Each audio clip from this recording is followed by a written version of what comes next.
Next article की तरफ बढ़ते हैं। हमारा जो नेक्स्ट आर्टिकल है, जैसे मैंने बताया, हमारे जो डिफेंस मिनिस्टर हैं राजनाथ सिंह, उन्होंने कहा है कि 2026 में वुमेन का जो रिप्रेजेंटेशन होगा वो 10% होगा इन CISF। CISF क्या होता है? What is the full form of CISF? CISF होती है सेंट्रल इंडस्ट्रियल सिक्योरिटी फोर्स, होता है under the MHA, ministry of home affairs में। अब देखते हैं दोस्तों क्या इसके अंदर क्या है। तो दोस्तों इसके अंदर क्या है, to reach 10% women in force. मैंने जैसे बताया कि 10% जो रिप्रेजेंटेशन है वुमेन की, वो क्या है, फोर्स के अंदर करनी है। हमारे ऐसा डिफेंस मिनिस्टर ने कहा है कि 2400 जो पर्सनल है उनको क्या करना है, रिक्रूट करना है। 2400 पर्सनल को रिक्रूट करना है 2026 तक, और 10% क्या है, जो वुमेन का रिप्रेजेंटेशन है वो फोर्स के अंदर लाना है, ऐसा डिफेंस मिनिस्टर ने कहा है। और क्या कहते हैं दोस्तों, वुमेन को प्रायोरिटी दी जा रही है। हम समझने की कोशिश करेंगे इससे इम्पैक्ट क्या होगा, इम्पैक्ट भी देखेंगे। आगे बढ़ें और समझने की कोशिश करें दोस्तों। आप इस पिक्चर्स में देख सकते हैं कैसे वुमेन जो है CISF के कैंप में ट्रेनिंग ले रही हैं, कैसे वुमेन ट्रेनिंग ले रही हैं और कैसे उनको हाई लेवल ट्रेनिंग प्रोवाइड करा रही है गवर्नमेंट, और हाई सिक्योरिटी जो एरिया होते हैं वहाँ पर उनको डिप्लॉयमेंट किया जा रहा है दोस्तों। तो इंडिया की जो गवर्नमेंट है उनका बहुत बड़ा रोल निभा रही है। वो किस लिए, जो फोर्स में वुमेन को इंक्लूड कर रही है। अगर हम CISF की फुल फॉर्म देखें, what is the CISF full form? CISF की जो फुल फॉर्म है सेंट्रल इंडस्ट्रियल सिक्योरिटी फोर्स, होता है under the ministry of home affairs.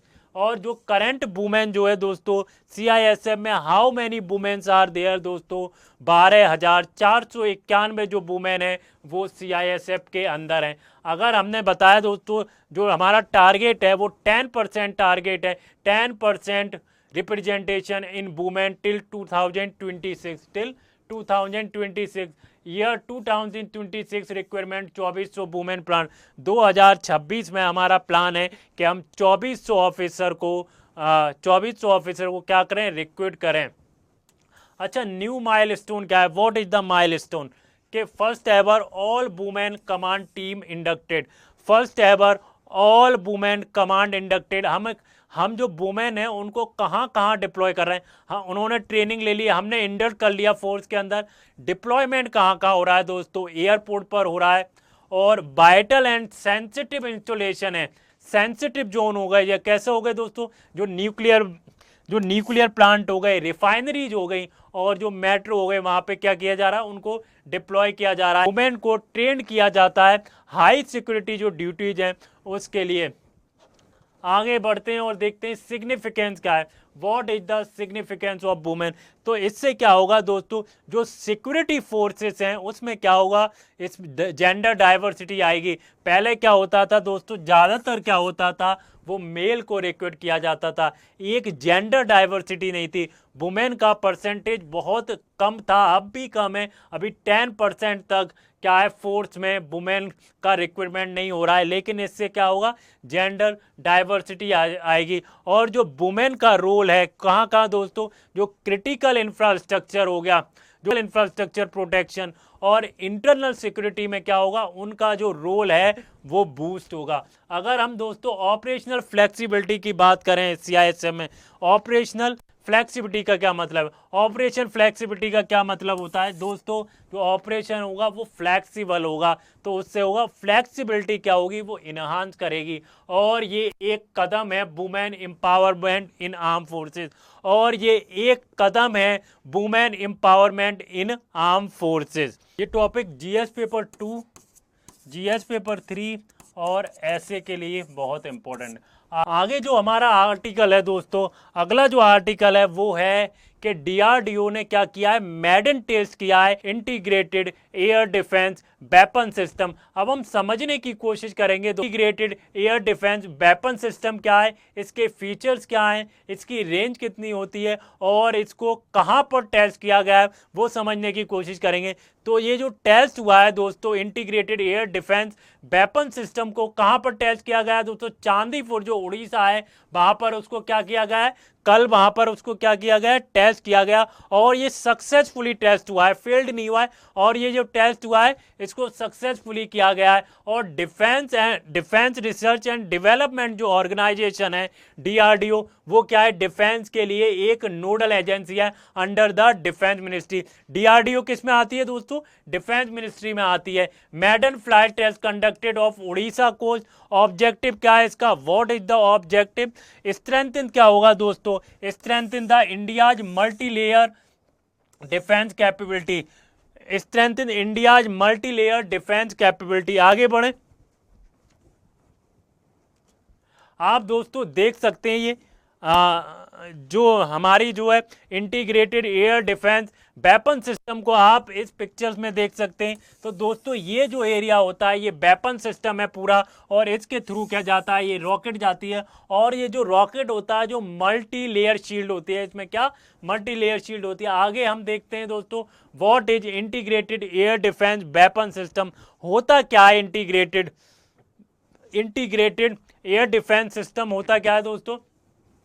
ये इंटीग्रेटेड एयर वेपन सिस्टम जो है दोस्तों मल्टी लेयर शील्ड होती है। मैंने जैसे बताया क्या है दोस्तों, ये एक मल्टी लेयर शील्ड है।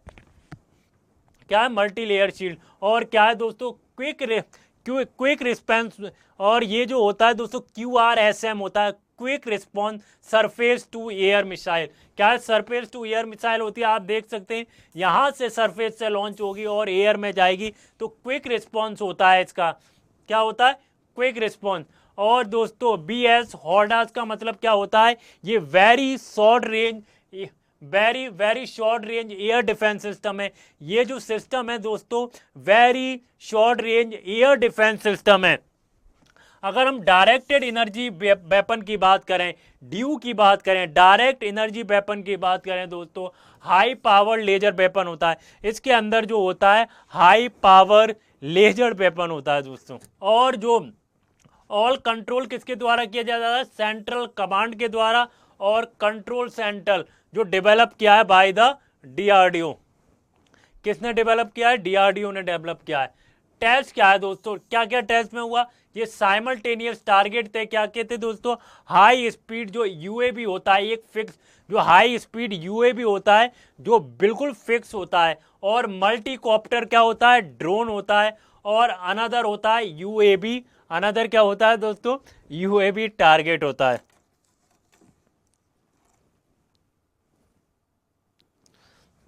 अगर आगे बढ़े, all successfully intercepted and destroy by the QRSM। मैंने बताया इसके जो फीचर है, QRSM होता है वेरी शॉर्ट रेंज जो होता है एयर डिफेंस सिस्टम होता है। और ड्यू होता है डायरेक्ट एनर्जी जो वेपन होता है, जो हाई पावर्ड जो लेजर वेपन होता है वो है दोस्तों। और confined by the integrated test range, कहाँ पर कन्फाइन की गई है दोस्तों, इंटीग्रेटेड जो टेस्ट रेंज है वो कहाँ है, चांदीपुर, जो उड़ीसा का जो कोस्ट है वहां पर है।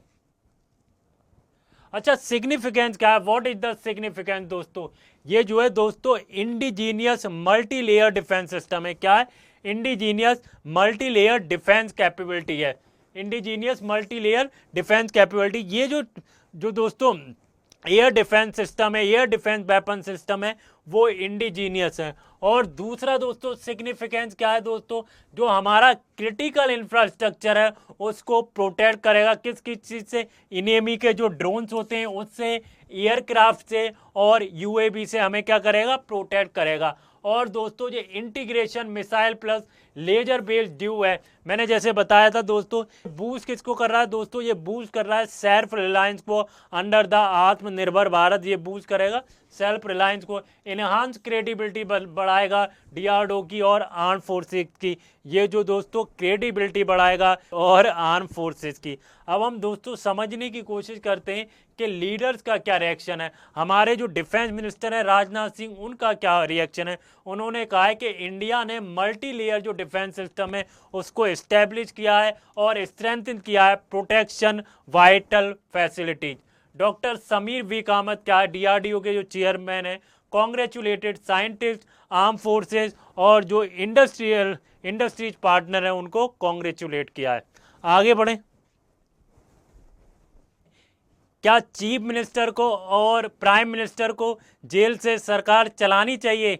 यही हमारा अगला आर्टिकल है। अगला आर्टिकल क्या है दोस्तों?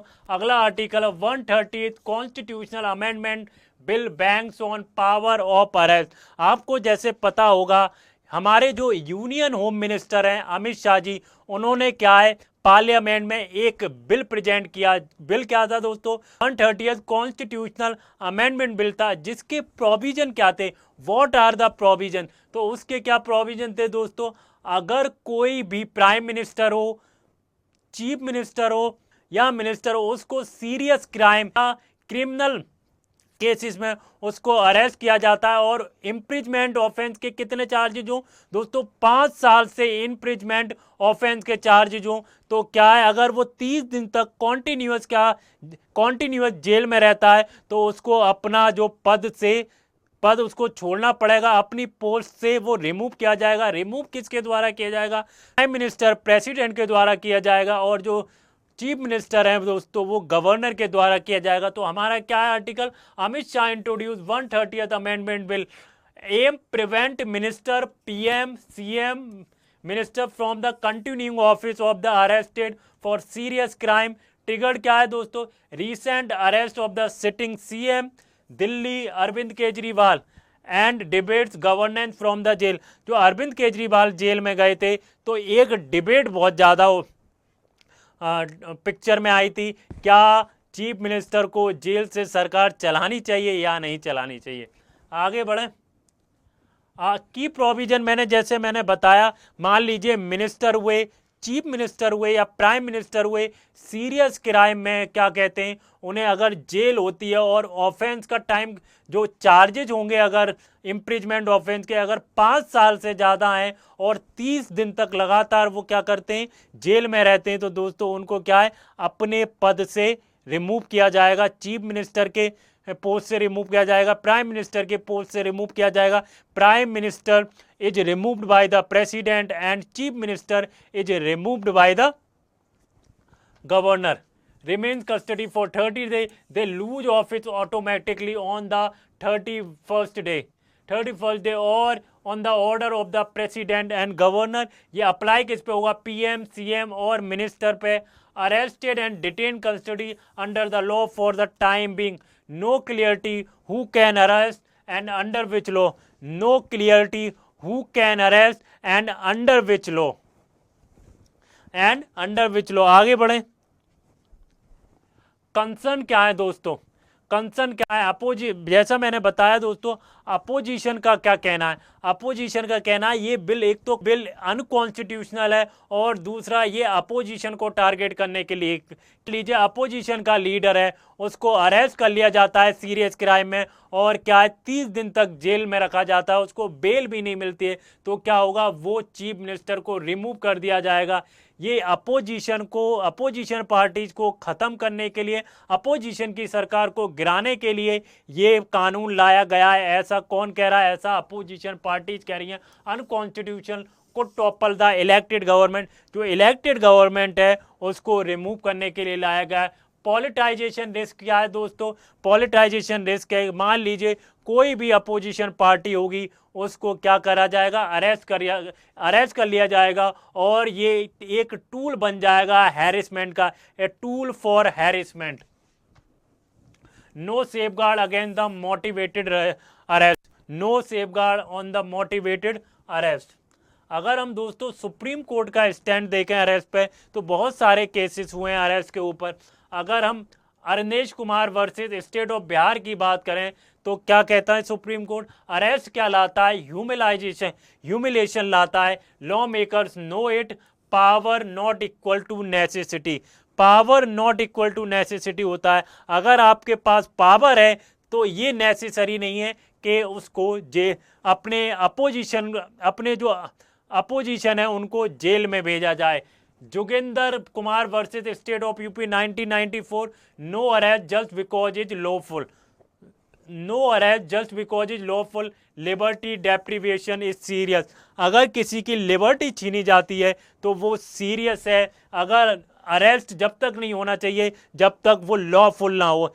किसी को अरेस्ट जब तक नहीं करना चाहिए जब तक वो लॉफुल ना हो। जो लिबर्टी है वो, अगर किसी की लिबर्टी छीनी जाती है तो वो बहुत एक सीरियस क्राइम है।